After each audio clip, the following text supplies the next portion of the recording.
Right, good afternoon, everybody. Welcome back to Dees TV. Welcome to another Six Nations stream. 5 of us in there already. That's what we love to see. Welcome in, everybody. How are we doing? What are we saying?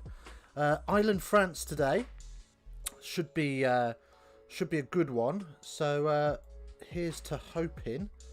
I'm just trying to finish off getting the last couple of bits ready, so I do apologise for not being completely ready, but there we go.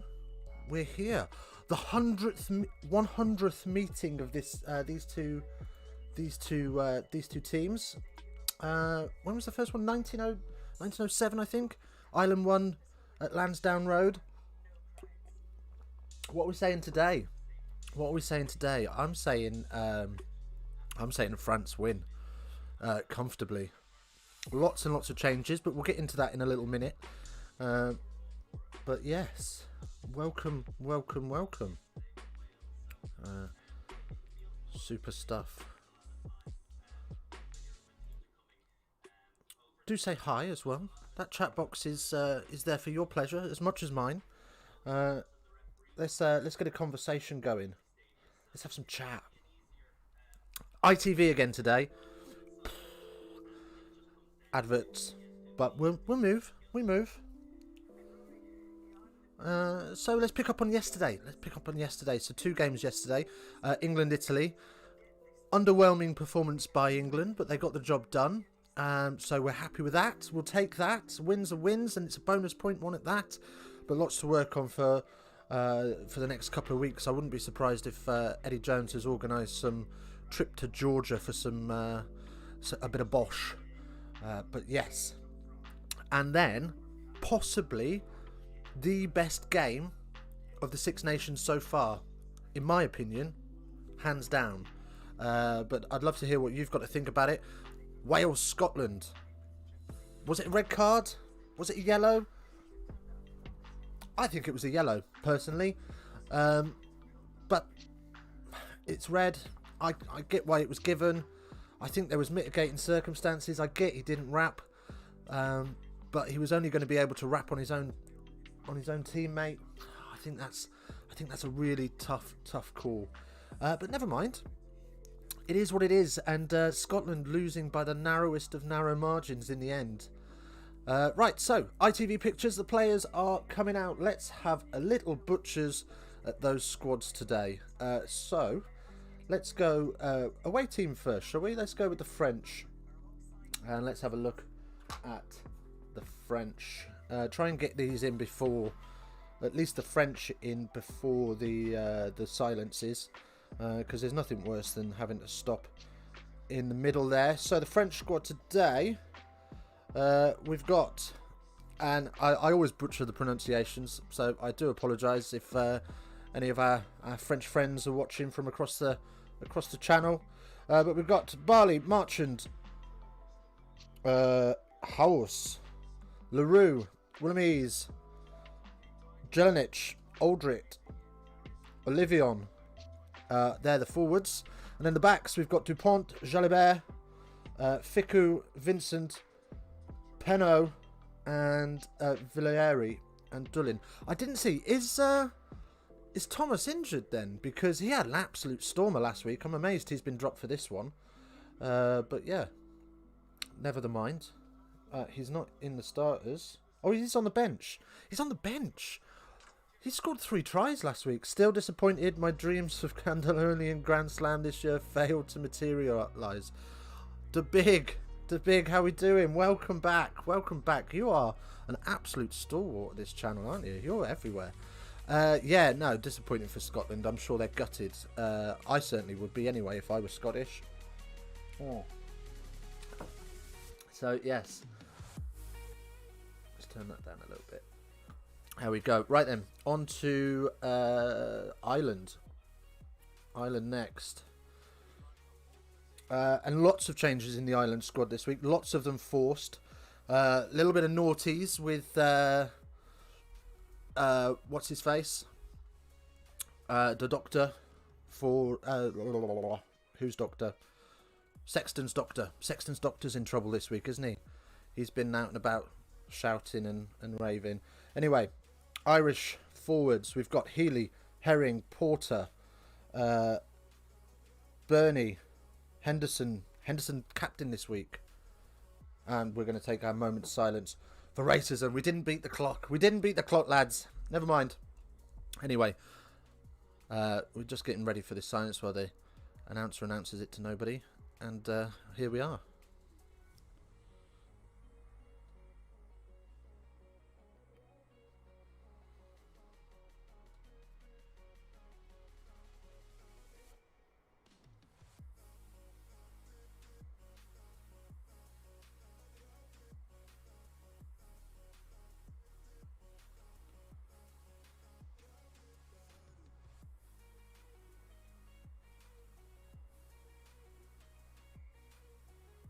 There we go. Racism is not acceptable in rugby, sport, or anywhere. And rightly so, it's not. It's the Chinese New Year holidays. My rugby mate from the UK can't return to Hong Kong, so here I am. Well, why not? Have a slice of British pie. Anyway, while the French get on with their very regal national anthem, we will crack on with the rest of the squad. So where do we get to? Henderson captain. Henderson takes the captain's armband this week. And the back row is Ruddock, Van der Fleer? Don't know. And Stander. Then in the backs we've got Gibson Park, Burns, Henshaw, Ringrose, Earls, Keenan and Lowe. So plenty of changes in that Irish squad this week, which is quite interesting. But most of them forced through injuries or suspension or concussion protocols, which all need to be followed. And yeah. Oh. So I didn't read the full story. I only saw the headline. But apparently, Sexton's doctor has been running round releasing statements about Sexton's head injury well-being and situation, which is way naughty. That breaches a number of codes that doctors have to follow. And Sexton's not impressed with how his doctor has described his situation. So I would imagine Sexton's going to run into a bit of money with some lawsuit.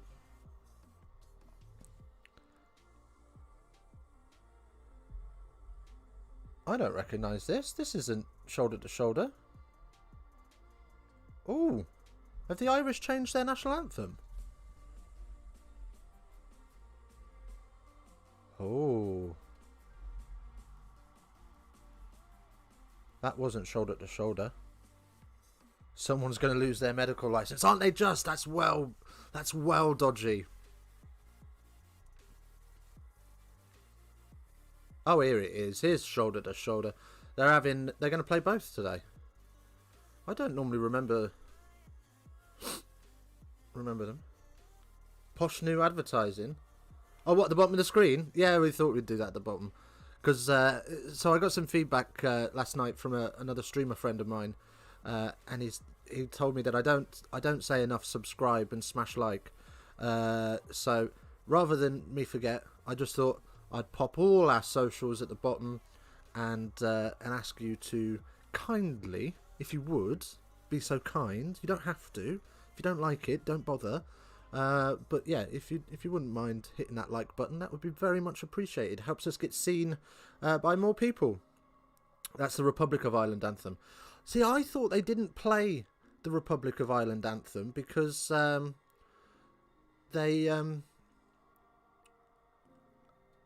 Irish rugby team is still both Northern and Republic.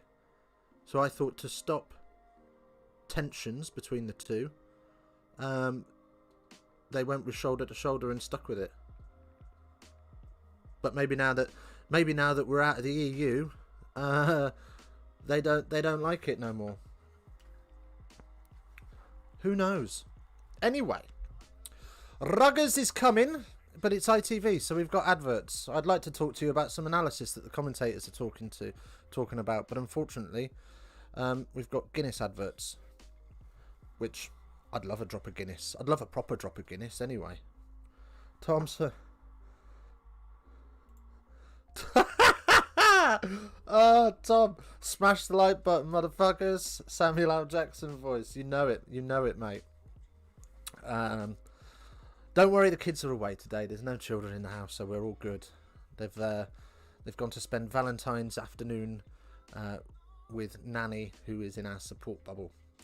Just before anyone says that we're mixing, we're not. It's support bubble. We're allowed. Nanny lives on her own. She needs some love in these trying times. Right. So, what are we saying? What are we saying score-wise? I think this is going to be a bit of a thrashing, you know. I think if the French turn up, the Irish are in big trouble. Big trouble.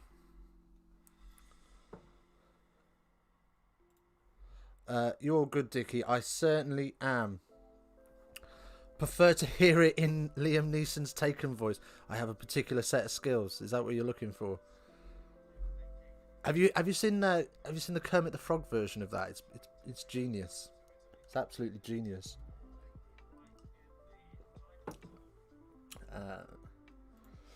Right. So, here we go. Aviva Stadium. 100th meeting of these two clubs. Oh, and it's Luke Pearce. I like Luke Pearce. So, referee Luke Pearce. Assistant referees, we've got Wayne Barnes and Christoph Ridley and Tom Fern. It's a full RFU. It's a full English contingent on the officiating today, which the devolved nations will hate. But there we go. So we've got Wayne Barnes, Foley, and Luke Pearce out in the middle. France 57-12. Oh, that's a big one. Oh, and a charge down early doors, but the French managed to regather, and away they go. Jouer, jouer. Here come the French then, and the early kick charge finds the French kicking deep into the Irish 22 for Billy Burns to clear their lines as far as the halfway line. Excellent little nudge there for touch. But net gain for France, you would say. Honestly, don't care who wins. I just want everyone to have fun. Oh, you are living the dream. Indeed. Putting it out. What are you putting out? Well, sloppy line out, but the Irish come away with it. And the Irish seem to be taking a leaf out of the English books with this kicking game. They've touched the ball 3 times and they've kicked it all 3 times. Rob's hoping... Oh, you're just putting it out there. Very slowly. Hoping for a fast game, open game with the French dominating. Sorry, fat fingers. 45-30. You've changed your tune already. One charge down kick and you've changed your mind. It'll be interesting. It's going to be a... It's got all the makings of a great game. Hopefully as exciting as yesterday. Because that Scotland-Wales game was indeed exciting as the French knock on and we're going to have a scrum.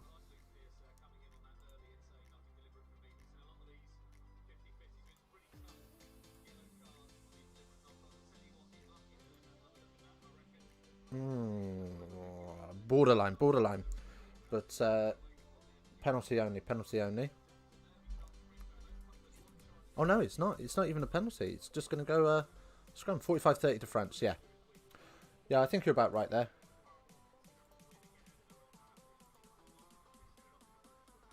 There we go. Let's get that ball tracking up. That's what we want to see, isn't it?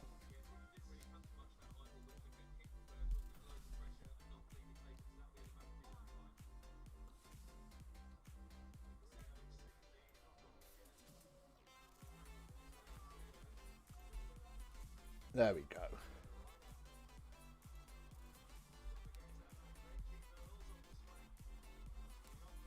So, Ireland now move into French territory and another kick. This is clearly a plan of the French, who call the mark and go quickly with a little tap. And I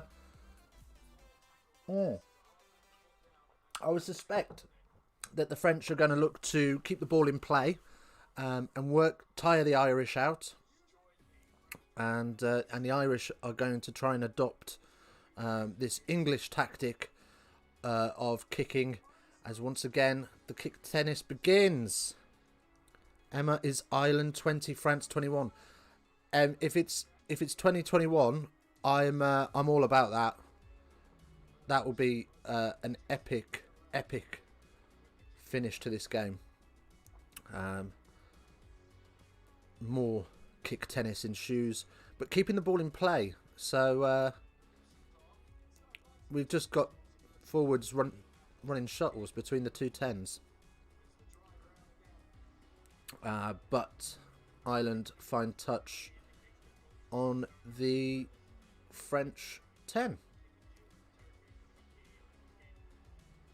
cagey start. Cagey start. This is, it feels very tense. It feels very tense. Apologies if what? Oh, that's Reese's prediction. Oh, I'm with you. Okay, so you've gone 57-12. Reese has gone 45-30. M's gone 20-21. And apologies if, and we'll come forward weight loss strategy. Isn't it just? I see the value in kick tennis, but it doesn't make for great viewing, does it? So apologies if I go quiet. I may have fallen asleep for a Sunday afternoon nap with this kicking lark. Do you know what I mean? It's not great viewing, but I get, you know, it's cagey. We're 5 minutes in.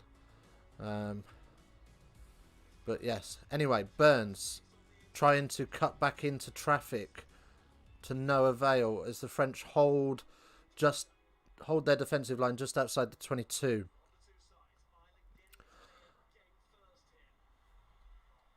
Ireland using one-up runners and the French blitz. That Sean Edwards blitz is all over them as they inch backwards rather than forwards. Got to be smarter against this this defence. But Ireland tried to use the ball. And, oh my God, it's a cacophony of errors. 2 knock-ons. Irish knock-on first, then France juggle the ball trying to regather, and we come back for the original knock-on. Oh, cagey. But the Irish there, they did all you can again. Oh, what's happened to me ball tracking? Oh, there we go. Doing all they can against the French blitz, you know. One-up runners, suck them in, and then use the width, which is the only real tactic on a blitz defence. But nevertheless, I would like to see some more options around the breakdown at the minute. Very easy to defend one-up runners. But anyway, French have a scrum just outside their own 22. Dupont, who is the man on point this season. But referee calls jouet as the ball is available. And away we go through Jalabert. Another kick. Grubber. And that's a hell of a nudge to find touch deep in Irish territory. Might be a slow day at the office. This has got 9-6 written all over it at the minute. I think this might end up being just penalty points. No, this is a game for the purists.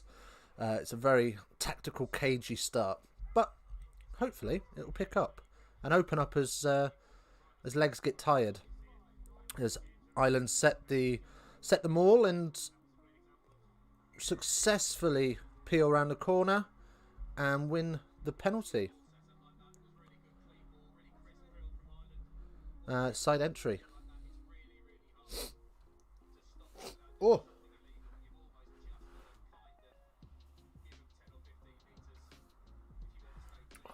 A little bit of a drippy nose today. It's cold here in the UK. I don't know what it... I imagine it's glorious sunshine in Hong Kong, but it's -2 here. And I've got chilly legs. Oh, Luke Pearce, utilising his GCSE French as the Irish line out. Successfully taken, and another maul is set, but collapses. And a French penalty this time. Ooh. It's on the 10. Say 15 metres in. Oh. early doors, I might be tempted, you know. I might be tempted for Jalibert to have a sighter at this.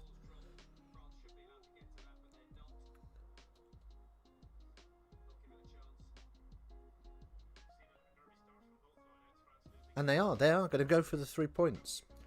So kick at goal.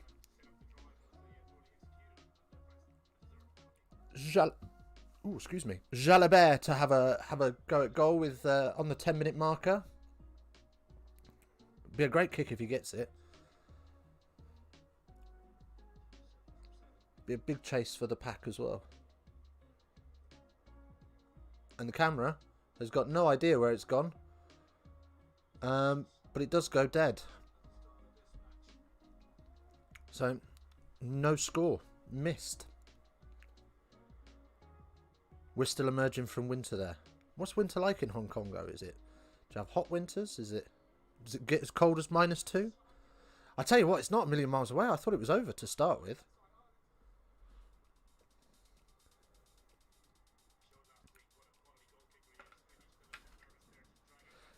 Yeah, we've still got ice and -2, as I say, so it's no fun. Anyway, the French received the 22 dropout just inside the Irish half, and they'll have their own go at one-up runners. Working in those little pods and knock on in the tackle, so we'll have an Irish scrum. Cagey start.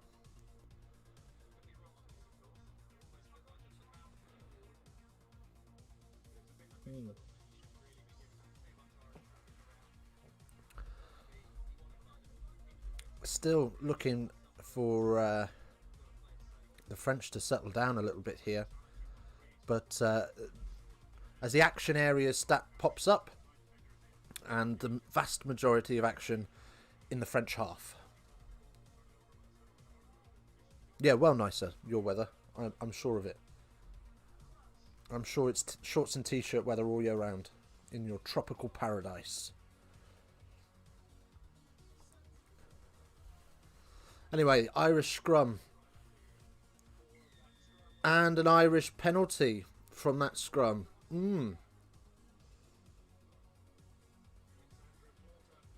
Collapsing. Loose head.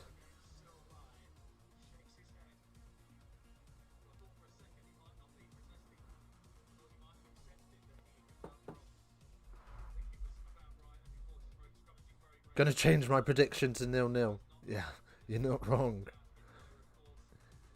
This looks like it's going to be one of those. But obviously the French are going to be pushing hard for keep their Grand Slam alive. And the Irish will be very bitter from their defeat. And very worried about their next 3 games.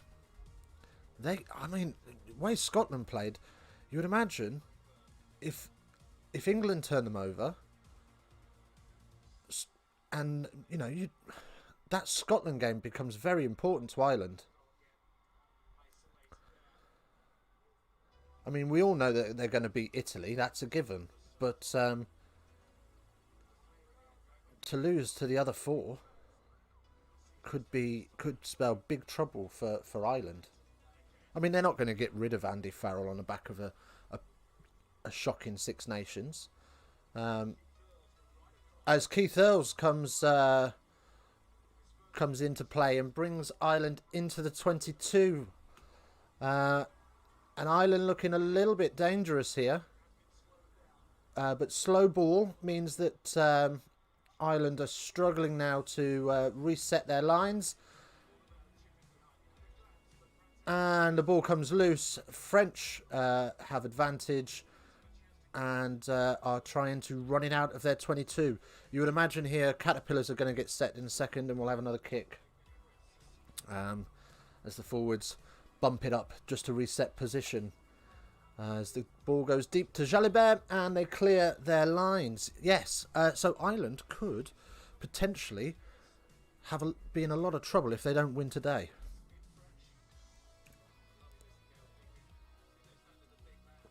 Scotland clearly want to be contenders this year. Not saying that they don't normally, but this year they seem to have the ability to do it. They looked very good yesterday and impeccable against England. And the French, well, the French are the French. We'll see who turns up. At the minute, they look a bit cagey.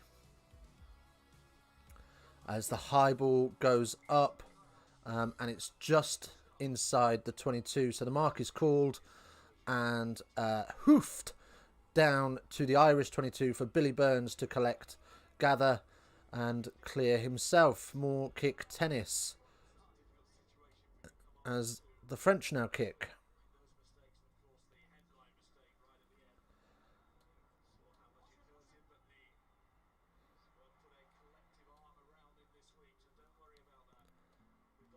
And so it's back to the Irish. It's carried back into the 22. So they kick downfield. But again, into the 22. And more kick tennis. But Dupont with a decent kick. Nearly found touch, but a little short. And the Irish this time decide to run it back. So, kicking game. French, you would say, are getting more net gains than the Irish. As the Irish go up again. It's a clear plan today to put the French back three under pressure in the air. These kicks are going a long way up. And again, another penalty for sealing. Much more kickable this one though. You would say probably about 35 metres out. You'd fancy Billy Burns for this. As the clock is off, Luke Pearce wants to have a word with somebody. And the clock's back on, so he's had his chat. And we will continue. But Ireland look to draw first blood.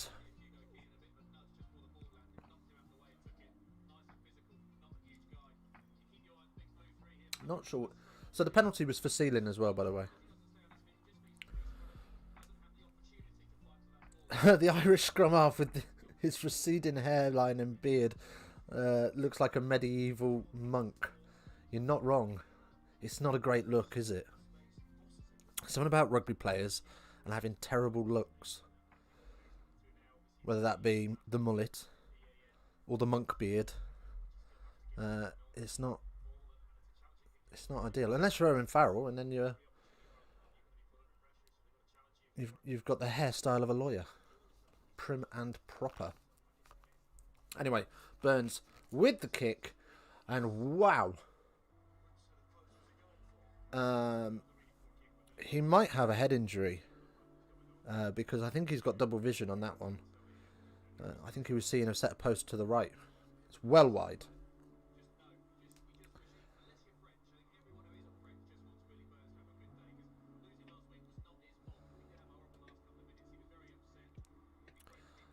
Anyway, the 22, as the commentary team wish Billy Burns a good game today, saying that it wasn't his fault last week, but he did have a rough couple of minutes at the end, and didn't he just?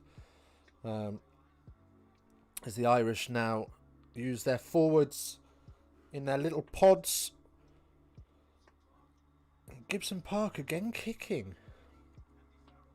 It's a clear plan to it's a clear plan of the Irish to use this up and under, but they do get the turnover and they do have the better attack as is that Earls? I think that might be Earls.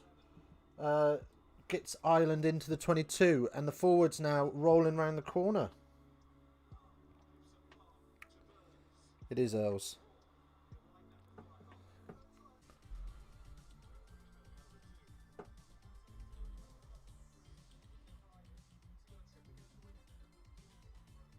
Right, I should be back. I should be back. I don't know what happened there. I'm really sorry. You've got some serious lagging. Yeah. Is that better now? Are we back? I think we're back. I'm just checking on my phone. Let's have a look. Yeah, let me know if that's remedied it. I've lost my ball tracking now as well. There we go. There we go. Okay, I think I forgot to plug the charger in, so yeah, my bad. So that should have hopefully that'll fix it. That'll fix it. I'm hoping. Anyway, oh, what have we missed? We've missed a yellow card. Oh, the French have got a yellow card. Apologies. Not sure. I think I've just heard the commentator say it was definitely a trip. So it looks like foul play has caused the yellow card. Second trip of. Oh, here's a replay. Oh yeah. He's had a little flick of his foot on the way past. Our internet has been shocking this weekend, has it? Maybe that's the weather. I'm not sure. Mine's been fine. Unusually. Normally I have trouble. Even though I'm with Virgin, who are supposed to be the best, I have trouble all the time. Anyway, Island Mall gets rolling into French 22 as they move the ball wide where there is gallons of space. Oh, it's a try. It is a great try as well. Great strength there. I was just trying to see if you got a foot in touch or if it was a double movement. But we're going to go upstairs. Luke Pearce loves the TMO. They are good friends. And we will have a look. I've got a feeling he might have had a foot in touch. It was great tracking from the 15 to get across and make the tackle. And he doesn't look confident as we watch it back. And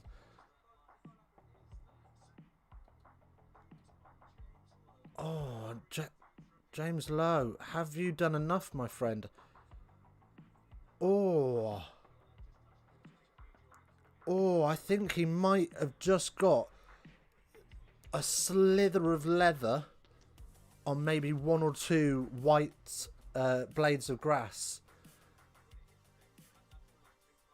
But yeah, I don't know. I think they'll give this. They're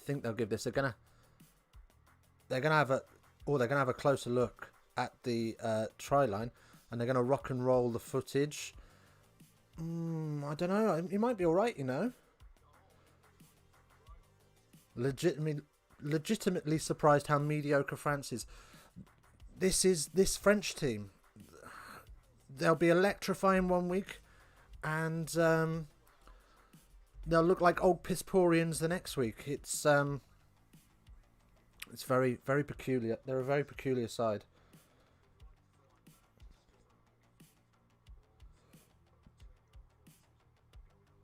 Oh, so the TMO has decided that his foot is in touch, and we're not going to have a try. We're going to have a line out instead. Wow. Look at the French defender's boot. What about it? What about it?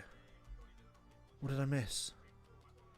I think he was all right there. I'm a bit surprised. I think it's the French defender that was kicking up touch. But anyway, a three-man line out for the French on their own 5.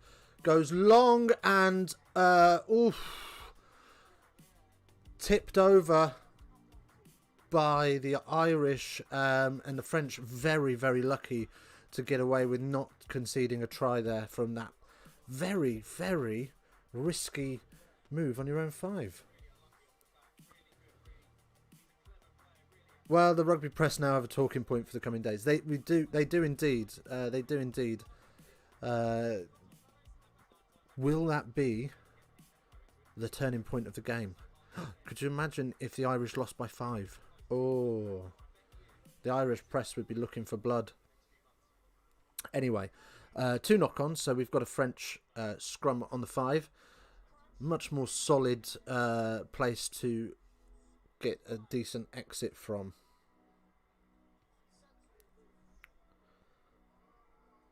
I think it was the French in touch, not the Irish. Yeah, I mean, the Irish one was very close, but the French, there was definitely a French foot in touch, absolutely. Yeah,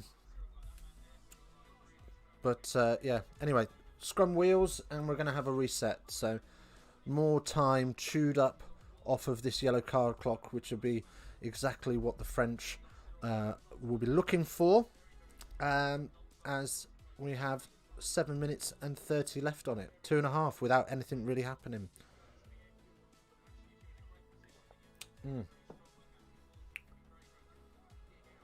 Low.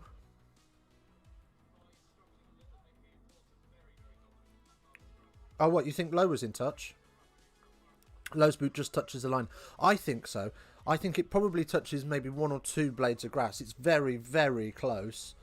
But, and I think they should have gone frame by frame. Look at that, rather than just rock and rolling it over the footage. But never mind, that's what they've got to work with. As the French 8 picks and goes. And the Caterpillar is set for Dupont to clear his lines. I'm starting to wish I put more fantasy team Irish players in my team this week.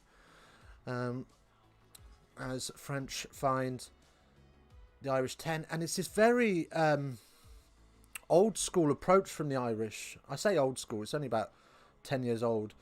Of up and unders, really sort of tight kicks that they're looking to compete on. It's one of those 50-50 calls. Yeah, absolutely, absolutely.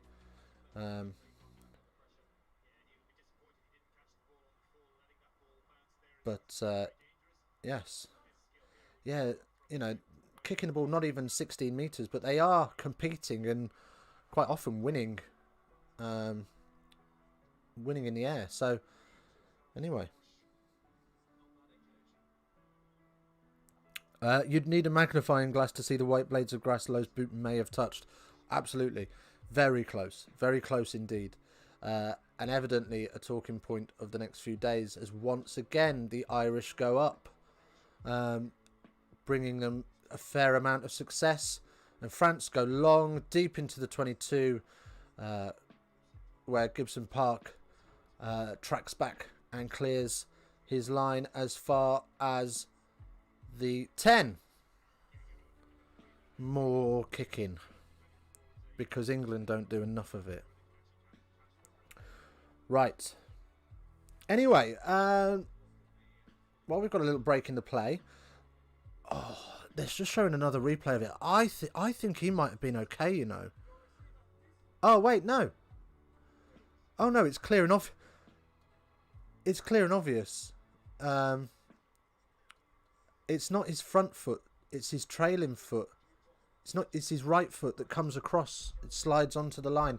But here we go. The French are joué with the offload game. Old school French style rugby. Gets them a 30-metre gain, and they are now deep into Irish territory. As they go into the corner and score. Well, that is absolutely against the run of play. What am I drinking? I've got Orangeade at the minute. I might be on a it's Valentine's Day, isn't it? So I might be on a promise. So I gotta keep myself primed for action. But I might have a glass of wine later. I might have a glass of wine in the second half. If I can find a corkscrew. I don't think I've got one, you know. Oh yes. Oh yes. Yes. Right. So the French have found another gear at last, and got the offload game going. And as soon as they started to offload the ball, they ran rampant through the Irish defence. Anyway, the score now 3-5 with Jalibert to take, but the ball's fallen off the tee, so we'll have a little reset as those 90 seconds clock down. And you would imagine that they'll try and use as many of these as they can to shave some more time off that yellow card. Anyway, next week, obviously there's no Six Nations action. It's a recovery week or a rest week or a bye week or whatever you want to call it, as the kick is good. So what we're going to do is we are going to slide on over to my channel, Rugby Geeks, and we're going to do some Prem watch-alongs on there. So English Prem, Friday and Saturday. And we'll try in the coming weeks to do some more stuff on there in terms of general rugby. So the link is in the description. Do slide on over, drop us a subscribe so you know when we go live. But the Irish keen to fire back, and another kick into the 22 puts the French under pressure, but Jalibert is able to comfortably gather and find touch just inside the Irish half. But yes, Irish just stepped the pace up a little bit there, and wow, the French rooster is crowing. Look at those possession stats. Ireland have had 61% possession against the French's 39. Interesting. Anyway, Irish line out. All goes to ground, but Luke Pearce is happy that went backwards. And the Irish regather and reset through a couple of punches from the forwards. And guess what, folks? We're going back to the aerial route. And when, to be fair, when you kick like this, it's got bags of potential to be successful, as Ireland retain possession and take advantage for not rolling away. Yeah, if you kick shallow, then you've got half a chance of regathering it. But if you kick like Italy kick, deep and long, you'll find that you very rarely get to regather it. Anyway, no six shoulder.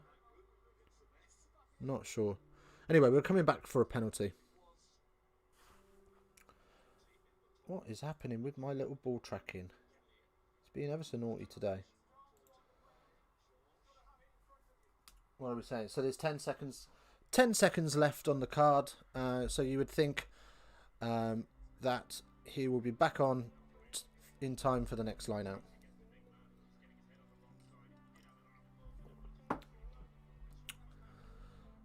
But yes, Ireland find touch, and the yellow card does clock down to 0, so we should expect he's back on, and there he is. He wasn't messing about. I think he was on before the clock hit 0. But I imagine he's got some instructions for the French, and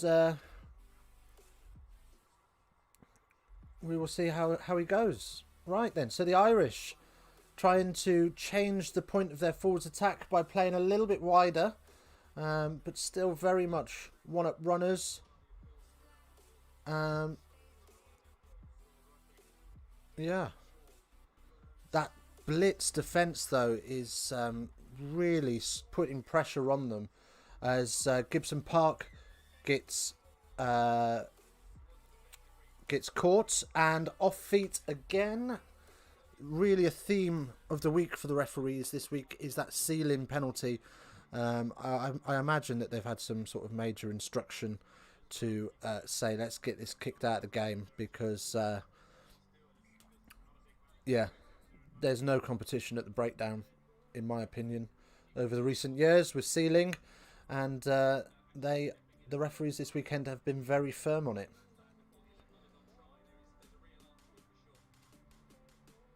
So yeah, straight off his... Oh, he's just dived over the top of the ruck, both of them.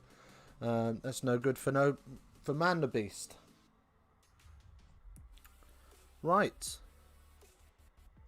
So, we've got a French line out, which is just fingertips over the top, and Jalibert is able to gather, but is stripped, and Stander flicks it off the floor. It's all very, very messy as Billy Burns gets wrapped up and stripped himself. Oh, what a calamity. As the French are into the 22 and Gibson Park gets absolutely sat down. But I think it was Willemese knocks on and the Irish regather on their inside their own 5. Theme of the week is sloppy rugby. We have not seen the crisp, clean rugby we are used to. But the ball is cleared and the French take it quickly. And off we go again. Dupont looking to snipe around the edges and pick up runners with him. And a lovely inside ball, but well watched by the Irish defence. He's a magic little player. He's a little master, isn't he? Okay, so referee blows his whistle. Scrum for Scotland. It's all got a bit messy, and we need to have a restart. Messy, messy, messy, messy. That's the theme of the weekend, isn't it? There's some sloppy hands this weekend. I mean, I get that, you know, players. Is that going to be a theme for the next couple of years while we get through this COVID thing? Are we just going to see poor execution of skills? I don't know. I don't know.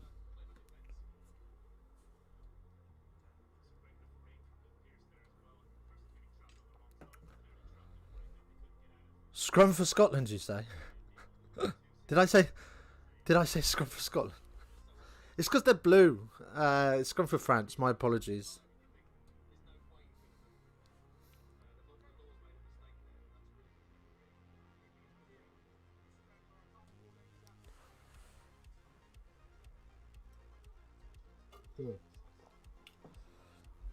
But basically, just a couple of the Irish defenders got the wrong side of it, of the tackle.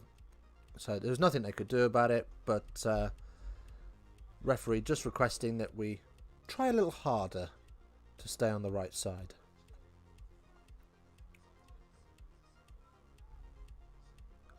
Are you sleeping at my commentary? Or are you sleeping at the state of this game? Because it's not a humdinger, is it?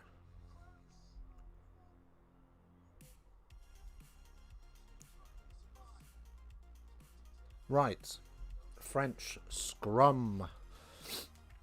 Just outside of the Irish 22.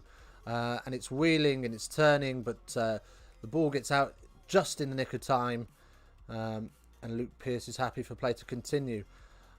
As the French battle to make an inch or two. An advantage to the French right in front of the sticks, not rolling away. Dupont's running into his own players, and we'll come back for the penalty. Crumbs. It's very bitty, this game, isn't it? Ireland 37 tackles, 7 missed. France 82 tackles, 7 missed. Wow. Nice stat. Scotland? What are you watching? Do I keep saying Scotland? Have I done it again? Oh, if I have, I'm sorry. I mean France. Right, anyway.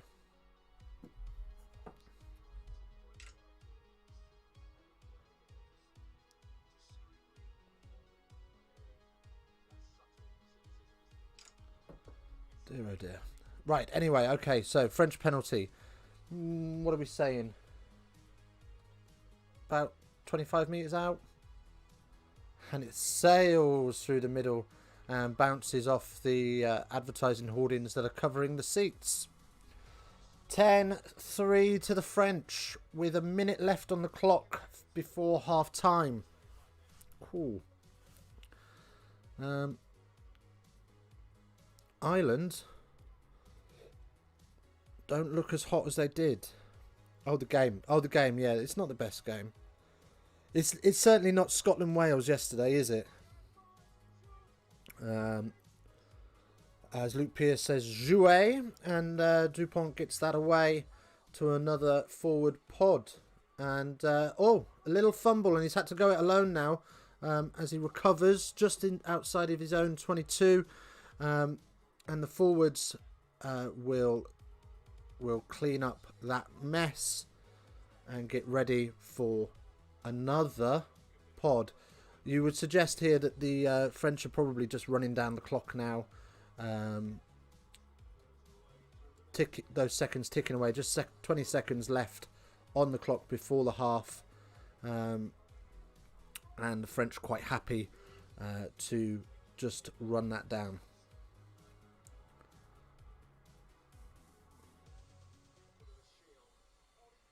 And that is time. And indeed, ball goes all the way back to Jalibert in the dead zone. And he chips it out for the half. Well, there we have it, folks. Half time. I think it's just the three of us today. So at this rate, I doubt the combined full score would be above 20 alone. No, it's not got the makings of a humdinger, this one. But there's time. Keep the faith. Tired legs may open the game up. A little bit of desperation from Ireland may cause this to open up and stretch out a little bit. We don't know. We don't know. We will see. We will see. I think what this Six Nations is proving is that kicking's not working. Your prediction, my prediction was well out, says Rob. You're not wrong. You're not wrong. I probably wouldn't have been as bold as your prediction, but I certainly would have had it French quite comfortably. I probably would have gone somewhere around sort of 30-16, maybe something like that. When you say tired legs, I keep thinking about that scene from The Inbetweeners. I've never seen The Inbetweeners. It's never really my bag.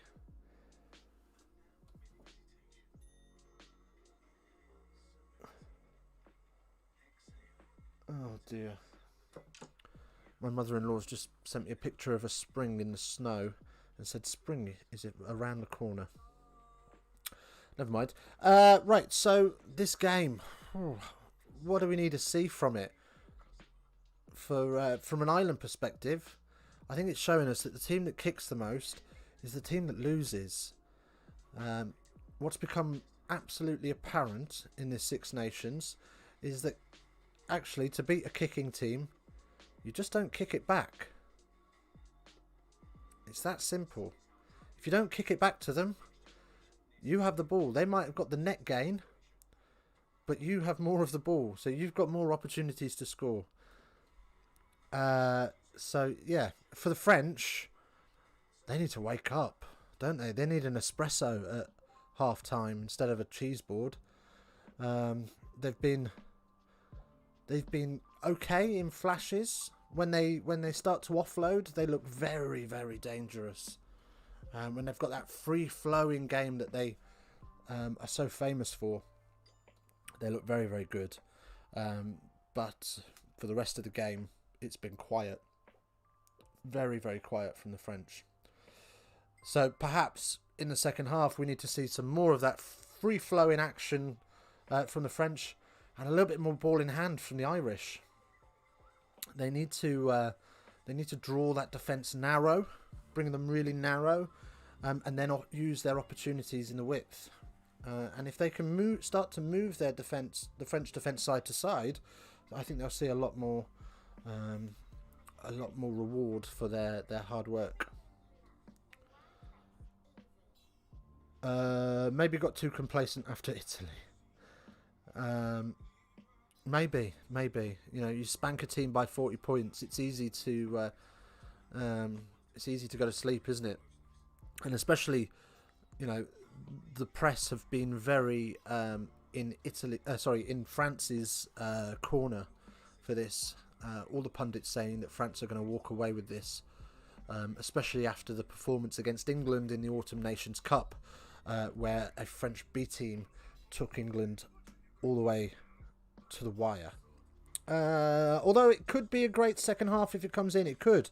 You know, if these teams wake up and maybe a little bit of desperation from the Irish to get back into the game, although it's only one score in it, maybe a little bit of Irish desperation will force their hand to play a little bit more rugby. In turn, might open the game up a little bit. Who knows? Who knows? But there's lots of potential there. Right, half time, and I need a new beverage, so I will be right back.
What did I miss? Did I miss anything good?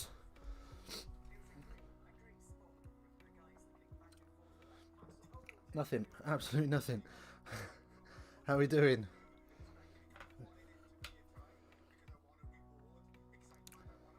Very chill this music today, isn't it? I need to find a better playlist. Oh, I'm knackered running up them stairs. Welcome back. I know. Welcome back, me. Right, so this could be a second half of nothing or a second half of decent rugby. Anyway, so next week, as I said, we're over on Rugby Geeks. Link in the description. Do come and join us. Do hit the subscribe button. We'd love to have you over. Oh, here we go. Matchpoint. I've got a half-time quiz. Should we do that? I'll let you have your answers and we'll do it together. There we go. No cheating. What are we saying? Play now. The Matchpoint half-time quiz. How many Grand Slams have Ireland won? There you go. Question number 1. How many Grand Slams have Ireland won? No Googling. I'll wait for your answers. Oh no, I'm on a timer. I can't wait for your answers. I think it's 3. Oh, I'm not doing that if it's on a timer. Never mind. Move on. Back to next week. Oh. So next week, over on Rugby Geeks, we're going to do the Prem. I don't know. Is the answer? Yeah, I think it was.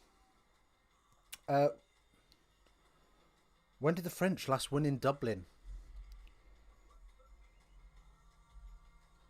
When did the French last win in Dublin?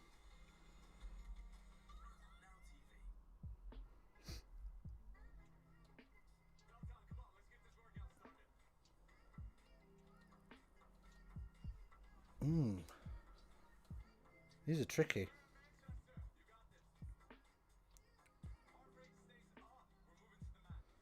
I've no idea if I've got any of these right yet.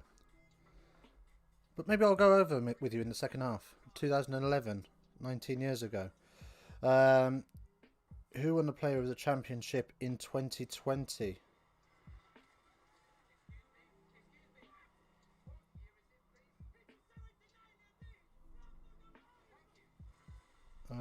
Oh.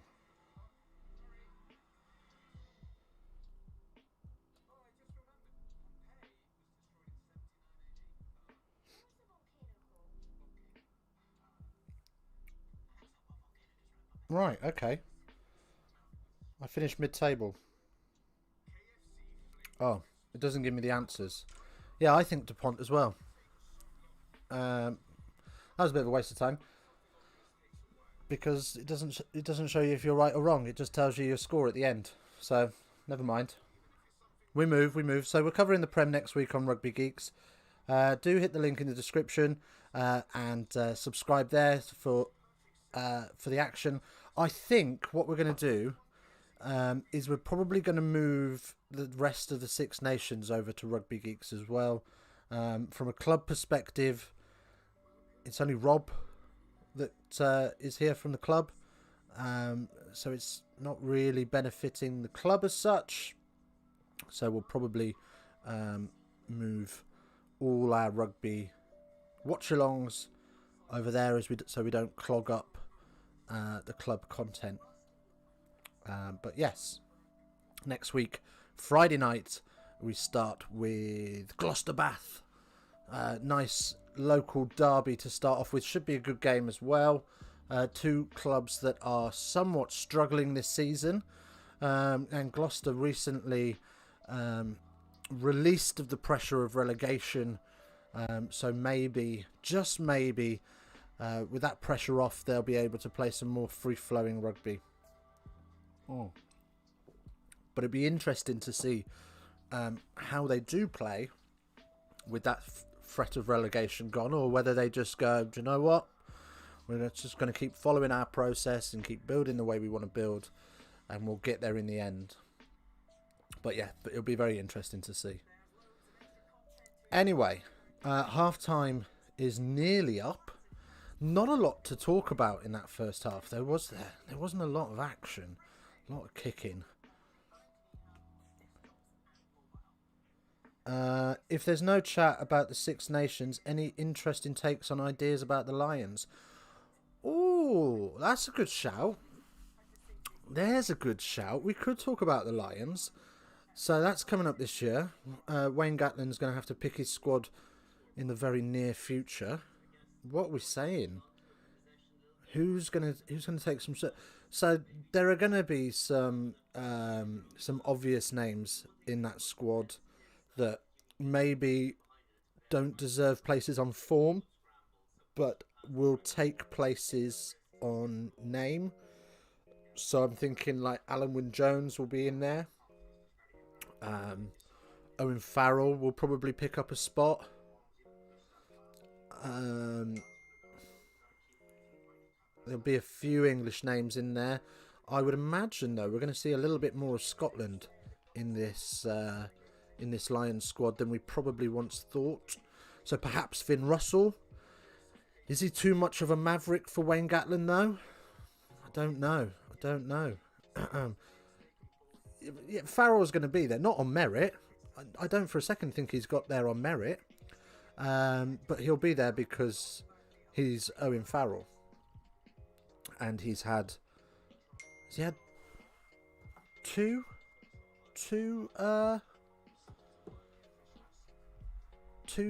tours, I want to say? Don't know. Might have had 2 tours. I think he has. Agreed, Hoggy would make a good starting fullback. Absolutely, Hoggy would make a good starting fullback. I can't see a better fullback in the home nations anyway. I don't think Halfpenny is as good as Hogg. Certainly Daly is nowhere near up to scratch. I think he'll probably take Halfpenny, and is it Keenan? The Irish fullback? Yeah, Keenan. I think they'll probably take those 2. Scottish back row aren't shabby either. No, I think not. I think he'll certainly take 1 or 2 of the Scottish back row. Probably Hamish Watson, who's been on fire.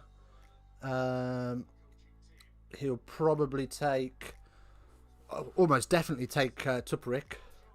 Oh, and the French burst through the Irish line, and oh my word, what am I watching, Dupont? Wow. So the French absolutely obliterate the Irish line with a great line of their own. Chews up 20 metres. Great covering tackles, and then Dupont decides to fire it off of his Locke's face. Yeah. A little bit of communication. Scrappy indeed. Hogg all day long, absolutely. Yeah, I think Hoggy will be in there. Really difficult to pick. I'll tell you what we'll do then.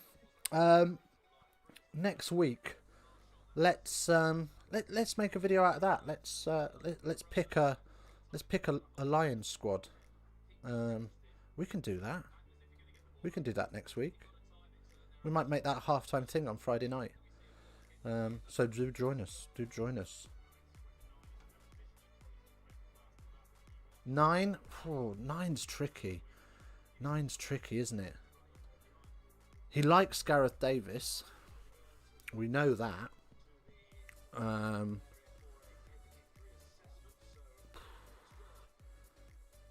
But Connor is out of favour. So, and he's a solid 9. Ben Youngs is not a solid 9 at the minute. He might take Dan Robson, but I doubt he's experienced enough as the French get a turnover. But we've got a potential head injury with 2 of the Irish who are splayed out on the floor. It doesn't look good. Ali Price, yeah, there's potential there for Ali Price. He had a great game yesterday, didn't he? I've forgotten about Ali Price. Yeah. Could Robson force a place? I don't think Robson could force a place. I think he's very... Oh. Those aren't scenes you like to see. So 2 Irish players have tackled the French guy, and as they've wrapped around, they've come around the back of him and smashed into each other's heads. You would imagine these are definitely 2 HIAs, as cuts are... Well, there's plenty of blood on this. Possibly a bit of glue needed. Just sums up this game. Yeah, pretty much. Pretty much does sum up this game. Just bashing heads together. Oh. Well, I will look forward to 2 cents analysis of this game, because I am finding it difficult to find anything decent to talk about in this particular game. So, yeah, I will be interested to see what he's got to say. But don't turn off me. Stay with me. I need the pair of you. He's got 1,000. I've only got 2. Let's share the love. He's streaming right now. Yeah, I know he is. I saw he's covering all the games, isn't he? So yeah. But right, so we've got some blood replacements on. The groundsmen have done well with the pitch. Is that the talking point of the game? The pitch looks nice. It does look a bit all right though, doesn't it? They could have. It looks like it's last week's Guinness sign though. In the middle there, it looks a bit faded. Doesn't look like they've gone over it again. Popped in for a little bit. They're chatting about the COVID situation around the world. Oh, what are they saying? What, COVID and rugby, or the lines are straight? Better than our pitches then. But I imagine they haven't got to go over molehills and mountains to paint their pitch. As we so awkwardly found out in the summer. It's not that easy to paint a pitch, is it, Rob? And knocked on into touch by the looks of it. So,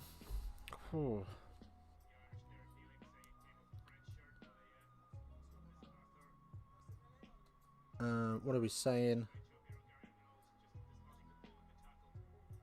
Wow, it's nothing, is it?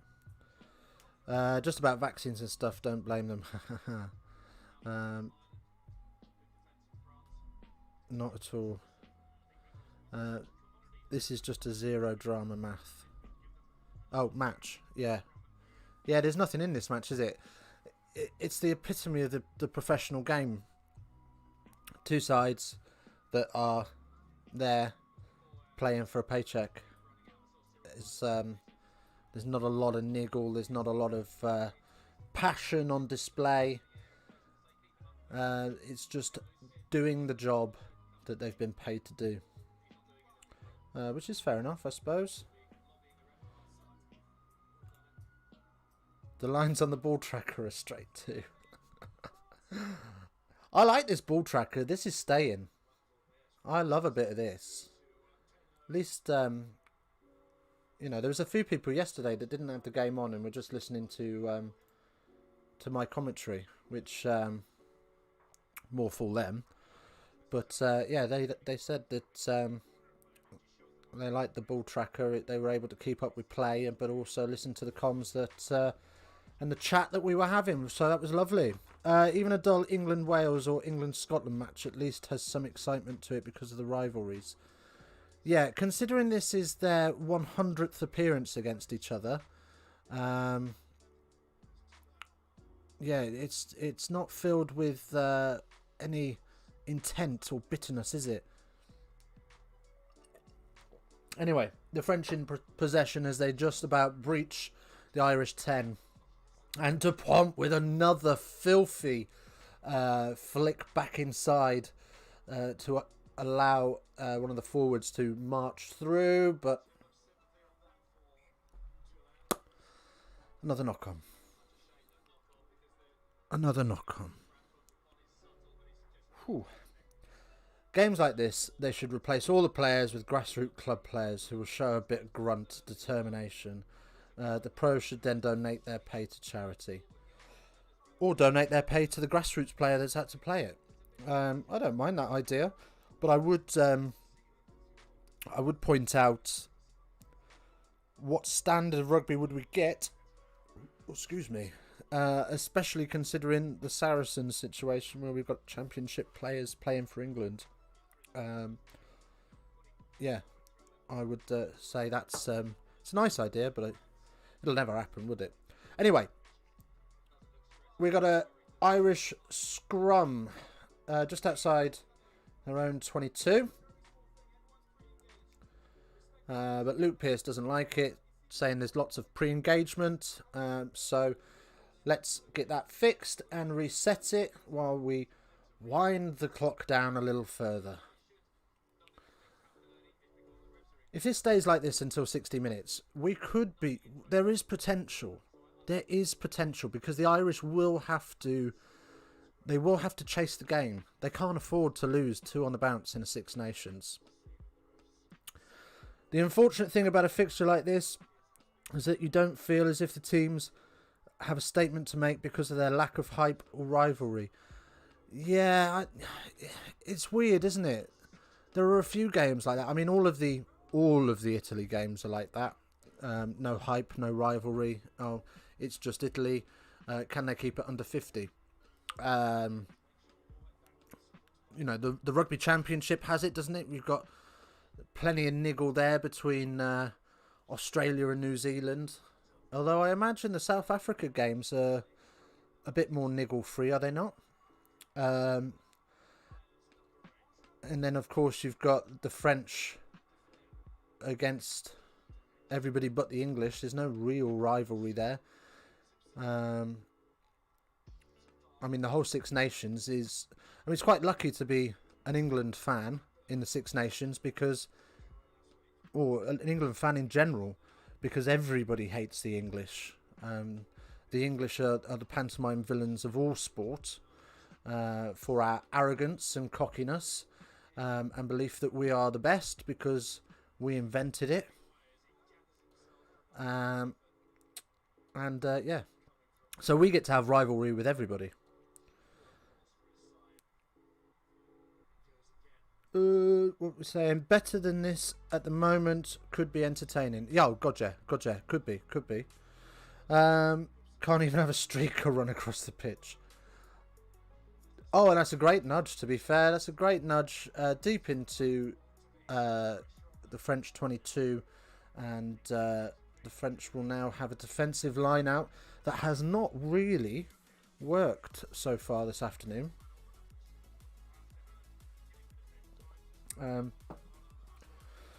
But you know the French are French when they're doing things like a line out on their own 5-metre line. There's a 3-man line out, and they decide to fire it over the top, hoping that someone's going to run onto the end of it.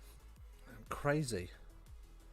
The French have been lucky to still be ahead in this. As a maul is called. South Africa have the best winning record against the Kiwis. The rivalry is there when the Springboks are looking hot. Ah, right, okay. So, no advantage. And Luke Pearce brings us back as the Irish threw a player out of the maul.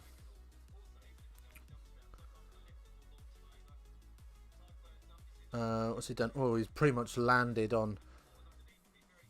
Okay, yeah, so he's been thrown up in the line out and he's just basically landed on top of the French lifters, which you can't do.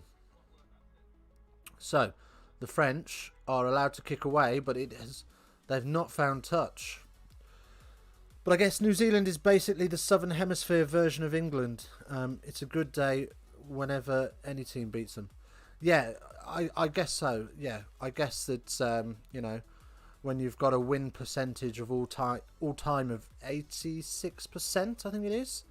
I'm pretty sure. Yeah, I'm pretty sure it's 86%. I've got a book somewhere on their coaching strategies and mantras, and I'm sure it's 86%.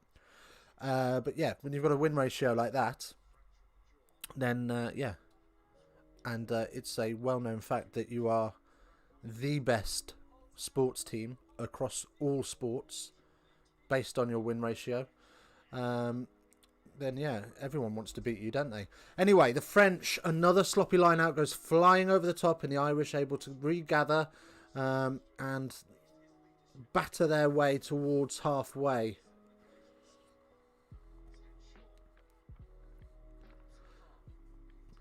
Doesn't Gibson Park look like Andy Farrell had a love child with a leprechaun?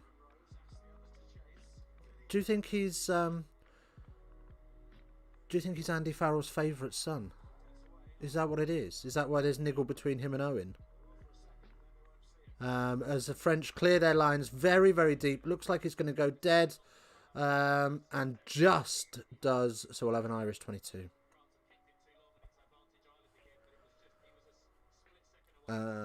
As we have more kicking.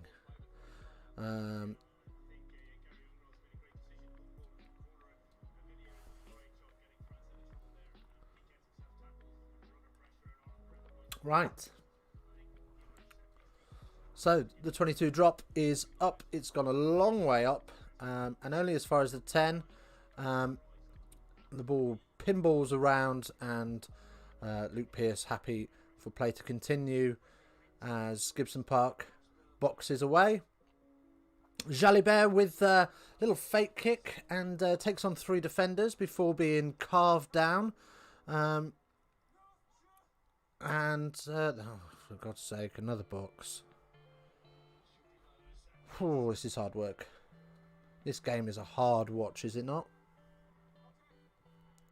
I mean, it's for the purists, this one. And you can see what both teams are trying to do. They're trying to not give anything away, but in doing that, they're not creating anything.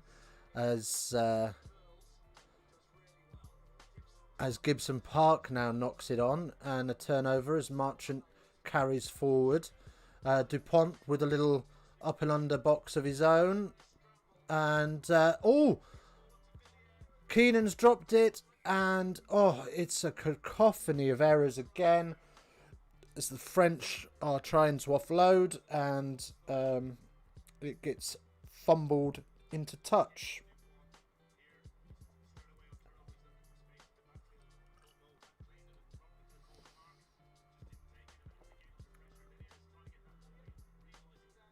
Not sure if you read my comment about comparing Gibson Park to a medieval monk. I did. Yes, I remember that. But I just saw. I'd forgotten about that. To be fair. Yeah. I just saw him again in a sort of like a flash shot. I went, God, he looks a bit like Andy Farrell. But yes, okay. Luke Pearce just making sure nobody's injured. And Furlong off the bench for Ireland.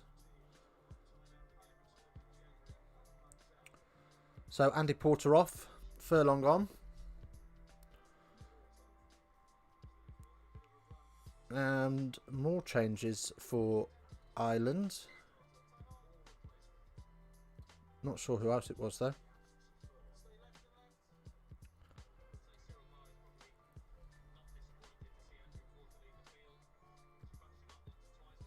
Right then, so whose scrum is this? I think it's Irish scrum, isn't it? No, it's a French scrum. It's a French scrum. So what damage can the French do here? I mean, if the French score here, it's game over, really, isn't it? 2-score game. Ireland haven't really done anything to threaten the French 22, let alone their try line, other than that disallowed try. Nothing's happened since then, has it? They've fallen apart since then. That was the wake-up call France needed. As the French roll round the corner into midfield. Dupont out to Jalibert. As advantage comes for offside. Again, the forwards punch up through midfield off of Dupont. Still advantage played. Dupont sniping now around the corner as Jalibert takes the switch. Looking for the crossfield. And it is indeed a French try. Well worked in the end. Good vision to see the space from Jalibert, and the French go in the corner. And you kind of feel now... Damien Pinot with the try, by the way. You kind of feel now that the French have got this one wrapped up, even though there's 25 minutes left.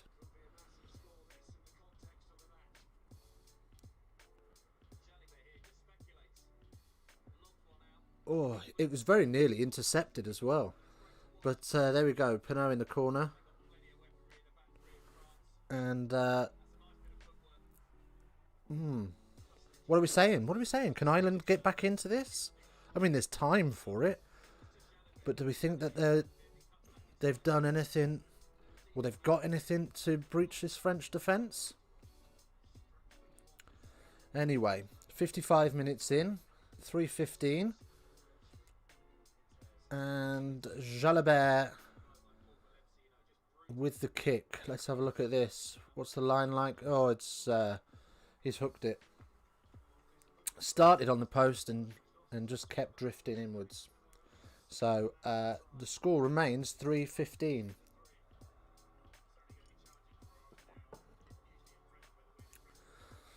So I suppose now it's only what, a penalty and a converted try. But I haven't seen anything from the Irish that would indicate them scoring either. But the challenge in the air. Okay, so Luke Pearce has said that that's not a fair contest in the air.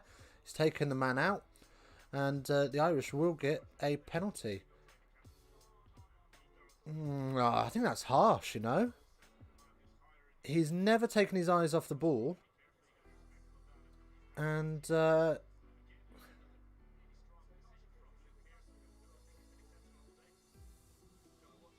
not sure about that. Anyway, Keller on.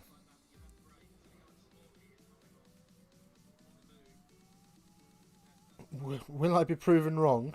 Will this be a 20+ point match? It's got the potential now, hasn't it? What we need, one more score and you're 20 points, right? So match stats attack, carries 59 for the French, 77 for the Irish. Gain line success 4 for the French, 1 for the Irish. Meters made after contact 48 for the French, 19 for the Irish. So very much France on top. But yes. And oh, here we go. Kelleher just onto the pitch and he's scored. So you will be proven wrong, De Big. Wow. The French line-out has been ropey all afternoon. And another ropey moment in the line-out. I'm not really sure how that got to Kelleher. But he came down the 5 channel. Oh, so the French turned it over, but it went to ground instead of Dupont. And the bounce was not kind for Dupont. It was for Keller. And he just marches down the 5 channel, bounces off a back defender, and in we go. Did this just get interesting? Did this just get interesting? If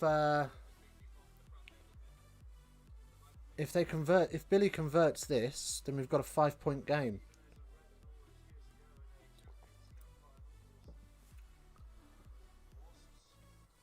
So, I mean, it's no easy kick.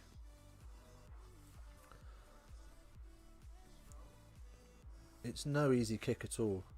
Oh, Billy's off. It's a short-lived afternoon for Billy Burns, but Ross Bryan on. First kick of the match.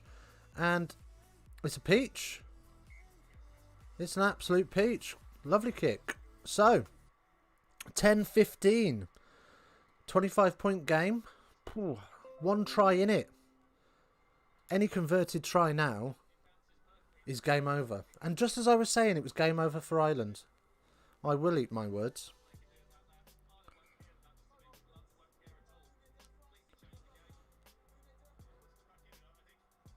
Try stands. Try stands indeed. So, looks like the patchwork is finished on the two players that collided heads at the start of the second half. So they've had a little little over 15-minute break. And they are looking ready to come back on. So, looks like they'll return, assuming HIAs are all completed. But France restart very, very deep inside the Irish territory, all the way back to their 5, in fact, as Gibson Park kicks clear and finds touch. Where did he find touch? Where are you going, Wayne Barnes? What are you saying? Not sure. It's not going to show me. I think we're just inside the we're just inside the 10. As finally a French line-out works effectively and cleanly, which allows Dupont some decent front football as the forwards march around the corner. And Cyril by now. But turnover from Ireland. Great rip on the floor from the Irish. And Ringrose kicks clear. And the tennis begins as it goes up above the 3rd tier stands. And Gibson Park. Oh my word. Wow. Wow. So, ball went up. Gibson Park fumbled it backwards. Fair enough. And then whoever the 11 is, I can't remember who's playing 11 today. But what a kick! Gets it all the way down the line, and Keenan is under huge pressure from Dupont. Did he get? Well, he got it down in the dead ball zone. He didn't carry it over, so we'll have the 22. And the French fall asleep, and Earls is allowed to gather that uncontested. Looks like a forward pass, but it's not given. So the Irish will continue as they march towards the halfway line. Just feel the pace has picked up a little bit now from both sides. Just a little bit of next score wins mentality has sort of started to drift into this game now. But the Irish firmly going nowhere other than backwards, as they're now tackled on their own 10. So a couple of phases ago, they were about to breach the halfway line, and now they've been marched back to their 10. And further still. So Gibson Park goes to the air. And uncontested, pretty much. Foul on Earls. No advantage being played on that. And Dupont uses his forwards to reset the attacking line. Jalibert now to the air.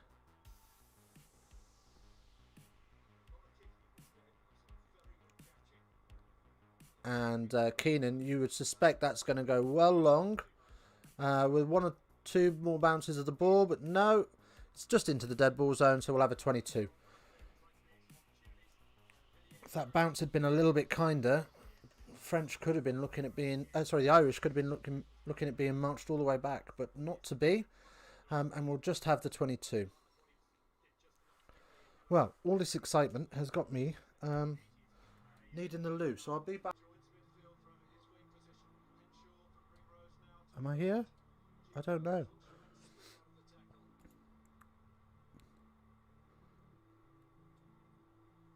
So the kick was good. So Ireland 13, France 15.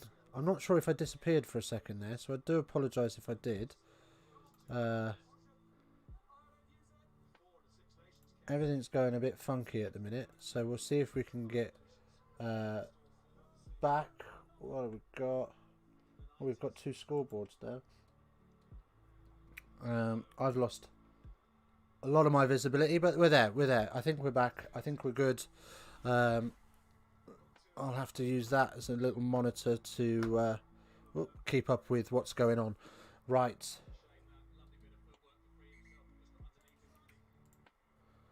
That's going to have to go on that side though. Oops. Right. Have I lost myself again? What is going on today? 4 hours of perfect yesterday and all over the place today. Anyway, right, we move.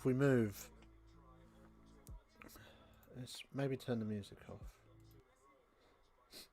Are you overworking yourself, little laptop? Are you tired today? Is that what the problem is? Okay, so the French now, we've got a game on our hands as well.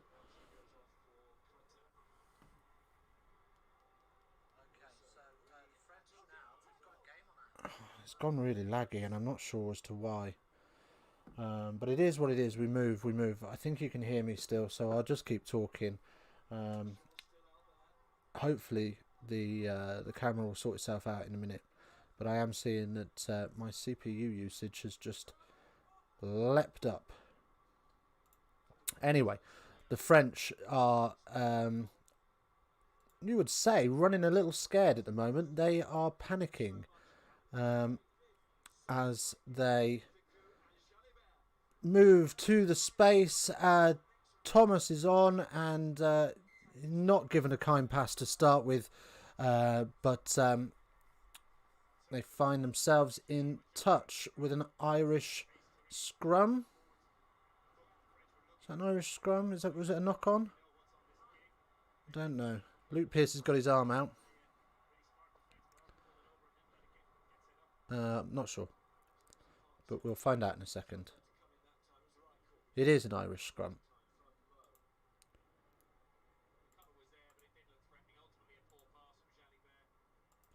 Anyway,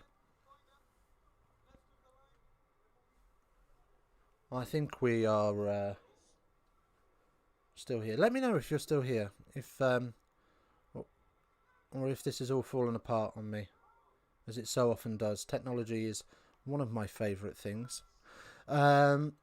Anyway, score 13-15.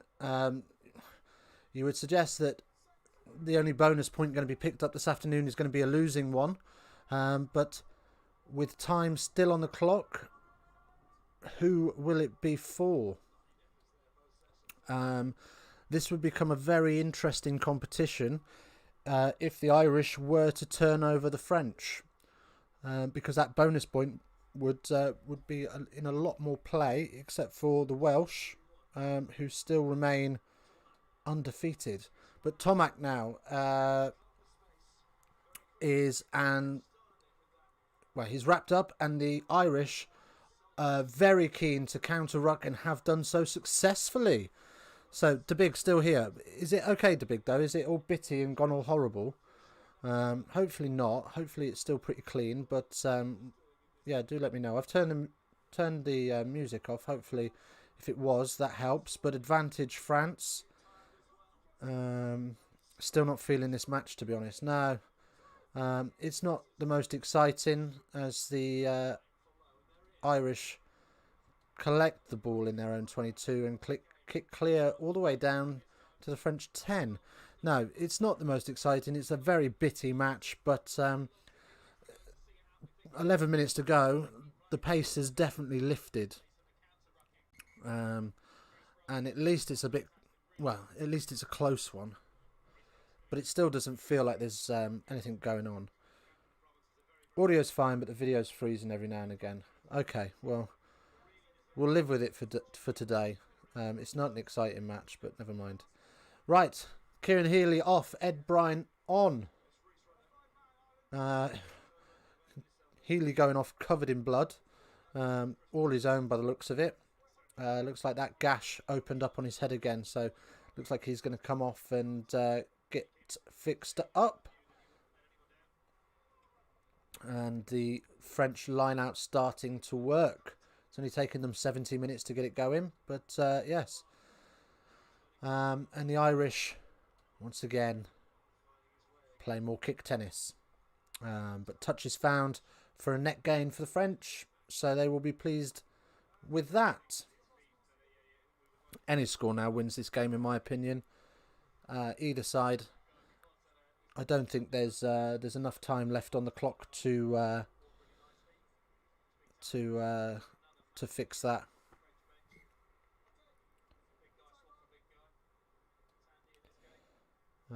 But as we have some more French changes.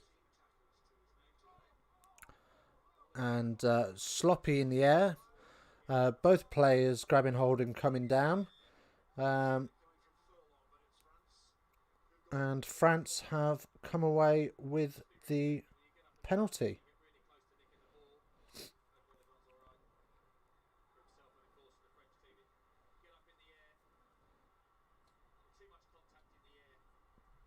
So, yeah, too much contact in the air is what we're saying.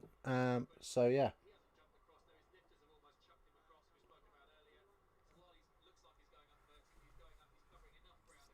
Right. What are we saying? Oh, we've got a bit of cramp. So we're having some medical attention for cramp. And then we will be back to the action.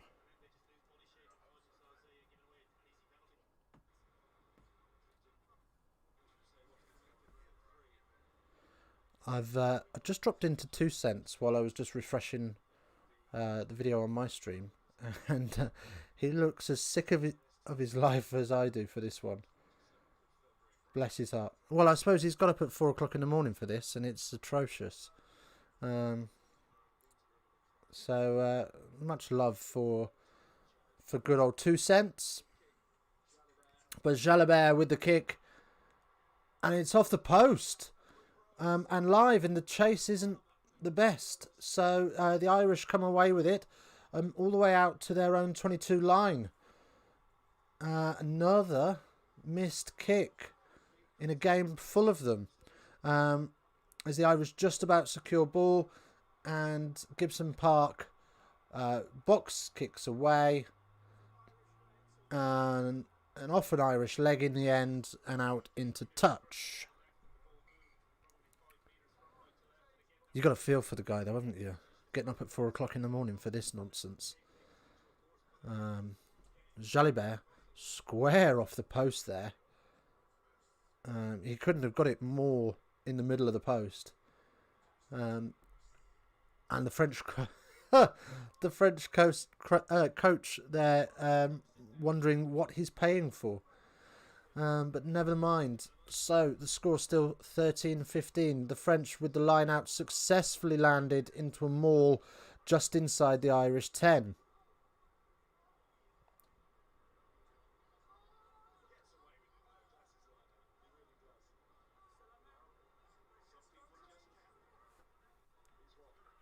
How many people has he got watching? 202 watching now. That's how dull this game is. As Dupont is off again, making meters and meters. Halfway down into the 22, Dupont, and he's able to recycle himself quickly enough to get the ball away.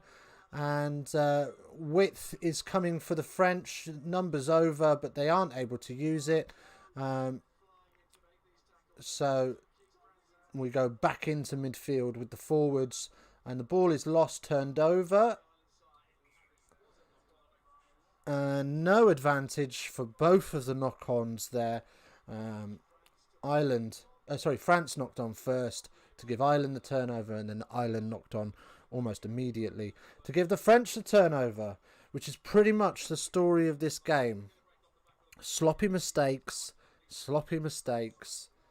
followed by more sloppy mistakes.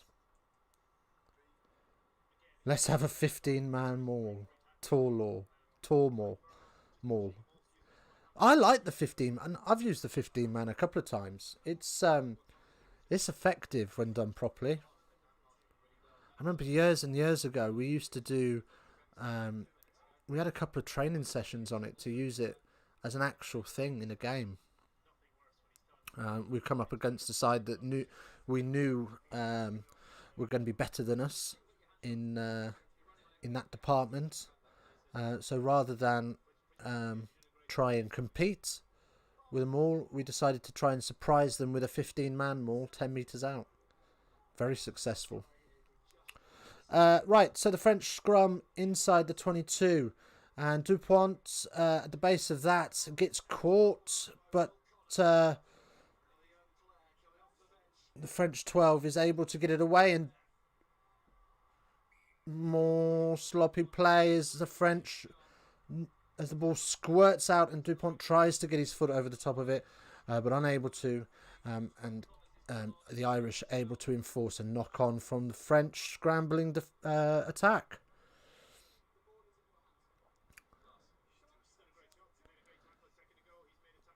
I'm not sure how he got up off the scrum so quickly to catch Dupont, though.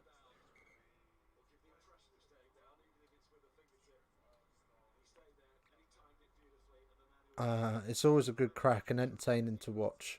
Oh, I love it. Yeah, it's nice when a back feels like a forward, just for the good bits. Worked very well when the maul was formed. Oh yeah. Right, so where are we? Irish scrum down.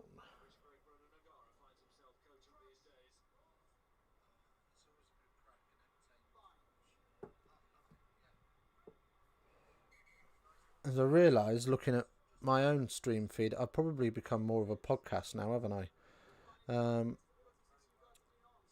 Okay, so Luke Pearce not happy with either side's stability at the scrum.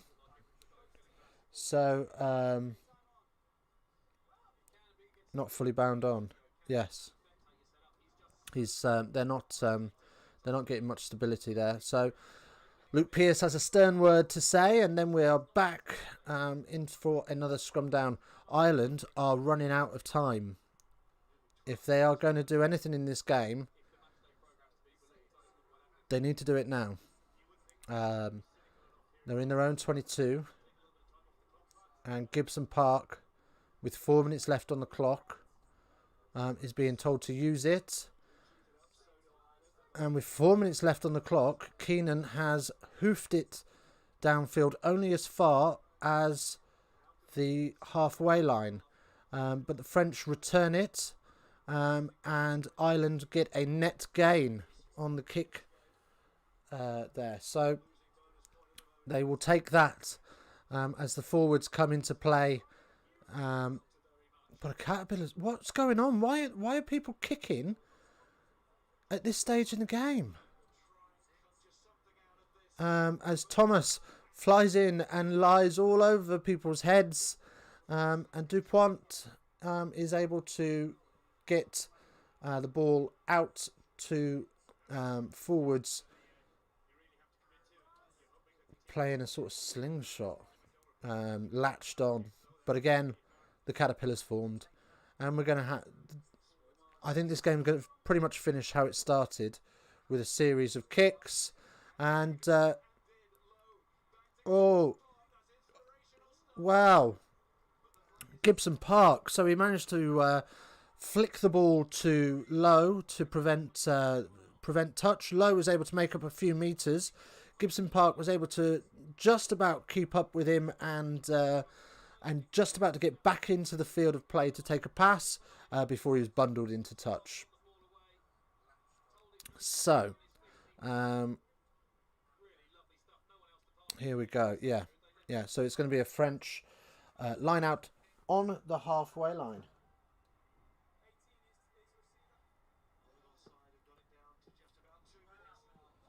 Questionable decision making in this weekend's games.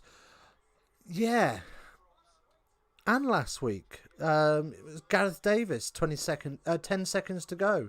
Kicks the ball back to the Irish to give them another 4 minutes of play, only for Billy Burns to miss touch. Very, very odd. Dupont who on this occasion can't make a decision, and finds himself wrapped up in court as the French and Irish pile in to counter ruck. But the French secure the ball as Dupont once again, with 90 seconds left on the clock, goes to the air. And so we've got an Irish penalty then. So Luke Pearce not happy with a shove in the back from the French chasers. And you would say now, with 60 seconds left on the board and a line out potentially definitely coming from the Irish, they're going to have to keep ball in hand. They're going to have to keep ball in hand. Yes, massive shove in the back. So lineouts 1, French 14, lost 3. Ireland 1-8, lost none. Make that 9. As they move the ball out into midfield, into the 12 channel. Forwards wrapping around, trying to get some more clean ball for Gibson Park, and little tip on gives them an extra couple of meters. Furlong then carries up, and Ireland are just about getting towards the French 10 as more carriers come in and more heavy work done for the Irish. This time they go blind and get past the 10. And the clock goes into the red. So, whatever happens here, next breakdown wins, potentially. As Ireland come into the 9th phase. Still in and around that 10-metre mark. Can't really get past it. The French defence is holding firm. As they use more quick hands to try and get outside and get onto the outside shoulder of a defender, but nothing there as they are marched inch by inch backwards and now held up. But the tackle is completed and the ball is allowed to come back. 9 trying to buy a penalty, but you would suggest he's probably too far back, as now the Irish march back to their own halfway line. As Gibson Park goes back door looking for Keenan. And still the Irish go back and they have lost possession. So the French kick it off the pitch, and this horror of a game is over. The French with a narrow victory, 15-13. There we go. It's all done and dusted. It's all done and dusted in Dublin. The French are relieved. The Irish are devastated that that's another narrow defeat in a game they potentially could have won. But I think it's fair to say they can only blame themselves. French defence, let's give credit where credit's due. French defence were very, very good. When was the last time the French beat the Irish? October. They beat them in the last set of Six Nations in Paris. But there we go. Yeah. Right. So that's it for another weekend of Six Nations. We got a good game. We got a really good game out of Wales and Scotland. So we've got that to take away. Oh, they've just said. Who've just said? Oh, the commentators. Yeah. Did they? I don't know. I did a little bit of research before the game. That's the only reason I know. I wouldn't know otherwise. What was I going to say? Yes, so we got a decent game out of Wales Scotland. That was a really good game to watch. I really enjoyed that one yesterday. We got We got a win out of England. We didn't get a performance, but we got a win. So, again, that'll do. And today, as a neutral, we got a game of rugby of sorts. It wasn't the best game of rugby we've ever seen, but never mind. Frogs leap towards Le Grand Slam. Indeed. Yeah. Can they be stopped? I mean, just watching their defensive line. I mean, I know that the Irish kicked a lot of ball at them. Fair play to you today, Dickie. Not an easy game to do today. No, it hasn't been an easy game. But if this is what I want to do, then I've got to cover the crap games and the good games. Right then. So, yeah. French defence, though. Let's just talk about that for a second. Because anytime Ireland did try to run the ball, they were met by an absolute wall that were walking them backwards, which was great to see. Enjoy the rest of your Valentine's Day, and you as well, Rob. Love to the family. Hope everyone's keeping well and safe, and whatnot. And you've had a beautifully romantic day. And if you haven't had a romantic day, I hope you have a romantic evening.